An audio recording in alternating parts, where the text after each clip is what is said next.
Hi friend, ಹೊಸಗುಡದಲ್ಲಿ LPG gas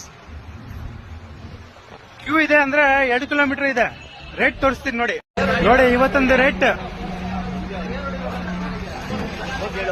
ಗುರು, ಇವತ್ತು ನೀವು ನಂಬಲ್ಲ, 2 ಕಿಲೋಮೀಟರ್ ಇದೆ ಕ್ಯೂ.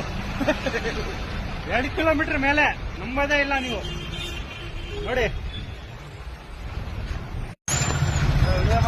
ಹಾ ನೋಡ್ ಗುರು,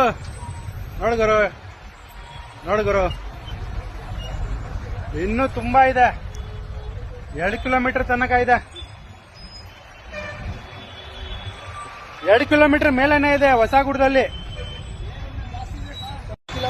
3 ಕಿಲೋಮೀಟರ್ ಇಂದ ಬರ್ತಾ ಇದ್ದೀರಾ ನೋಡಿ. 3 ಕಿಲೋಮೀಟರ್ ಇಂದ ಬರ್ತಾ ಇದಾರೆ ಗ್ಯಾಸ್ ಹಾಕ್ಸಕ್ಕೆ. ಇವತ್ತು 1ನೇ ತಾರೀಕು. ರೇಟ್ ನೋಡಿದೀರಾ ಗ್ಯಾಸ್ ರೇಟ್ ಎಷ್ಟಿದೆ. ಒಂದ್ 2-3 ದಿವಸ ಗ್ಯಾಸ್ ಸಿಕ್ಕಿದ್ರೆ ತುಂಬಾ ಆಯ್ತು, ಮುಗೀತು ಇವಾಗ ಗ್ಯಾಸ್ ಕತೆ. ಈ ವಿಡಿಯೋನ ಶೇರ್ ಮಾಡ್ರಿ, ಲೈಕ್ ಮಾಡ್ರಿ, ಫಾಲೋ ಮಾಡ್ರಿ, ಬರ್ರಿ.